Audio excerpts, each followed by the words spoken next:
Hello and welcome to our ongoing coverage of the Republican National Convention. Today, Republican Congressman Ron Paul, the outspoken libertarian and former candidate in the Republican presidential primaries, held his Rally for the Republic in Minneapolis. Ron Paul is well known for his views on small government, low taxes, free markets, and he was the only Republican presidential candidate who opposed the Iraq War. He's also a vigorous proponent of civil liberties, breaking with fellow Republicans on the Patriot Act, national ID cards, and wiretapping. Tonight, I'm joined by two guests to talk about Ron Paul's stand on civil liberties and his critique of fellow Republican John McCain. Live from Minneapolis, Carroll, the Assistant Director of the Heritage Foundation for Media and Public Policy, and Bruce Fein, the founder of American Freedom Agenda and advisor to Ron Paul. Welcome, gentlemen. Thank you. Welcome, thank you. The slogan of the Republican convention is Country First. And I'm not sure this is the official slogan of the Rally for the Republic of Ron Paul, but if I had to give you guys a slogan, it would be Constitution First. And first, let me ask Bruce the question, is there a difference between Country First and Constitution First? Well, in philosophy, I think it reflects a different conception of what the United States is about. If you read the Declaration of Independence, it says, "Governments are instituted among men to secure the unalienable rights to life, liberty, and pursuit of happiness." Putting that on its head, it makes it seem like governments are instituted among men to make the country stronger, to go abroad in search of monsters to destroy, as John Quincy Adams would put it. So I do think that there is a difference in philosophy. One presumes that freedom and liberty and individual choice is the presumption, and the government must shoulder a heavy burden to justify an encroachment. The other presumption is government can do whatever it wants unless it reduces the people to a police state or slavery. Bruce is suggesting that, I think, to paraphrase him, that in the last 8 years there's been a movement towards a kind of police state, and that to talk about country first and not talk about defense of the Constitution loses the substance of what the country is supposed to be about. What do you make of this?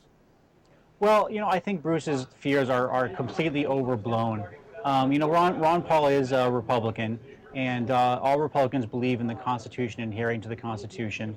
And I think we really do a disservice when we try to speak about generalities about a police state and about what has happened the past 8 years. We do a lot better informing people when we get to specifics, and we talk about specifics of the FISA debate and what actually has been going on. And then once we get down to the facts of what has happened, what is being done to protect our liberties, and what is at stake, I think we can have a better picture of how civil liberties still are being protected today. Okay, so Bruce, get specific. Well, let's take the Foreign Intelligence Surveillance Act, what Con referred to as FISA.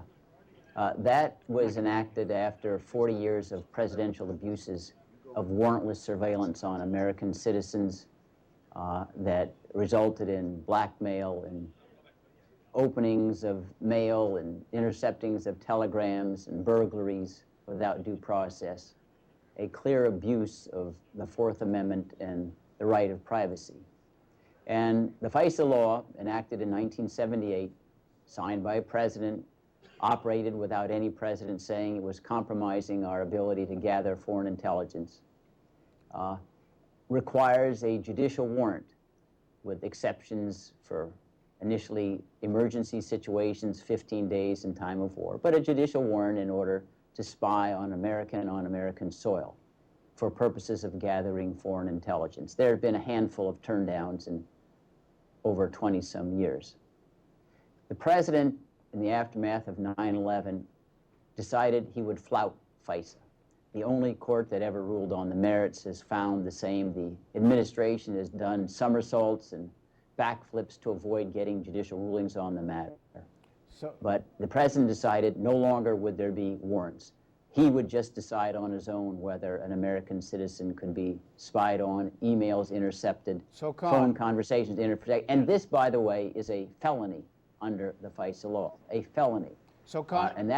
Go ahead. So Bruce is getting specific, and he's making 2 points. One about FISA itself, but also about presidential orders that seem to bypass the due process in order to bypass FISA. So you have the beginning of what people are calling this unitary presidency. Ron Paul talked in his speech. So what's your response to this? Sure. Well, Bruce leaves out a huge fact, which is our communication infrastructure has changed radically since the late 70s. This thing has been invented called the internet. And when FISA was first passed in the late 70s, what you had was the NSA was allowed to listen in on pretty much all satellites and radio communications that they wanted. However, they had to get a warrant, like Bruce did say, in order to tap physical lines within the United States. However, since the 1970s, our communication infrastructure has radically changed.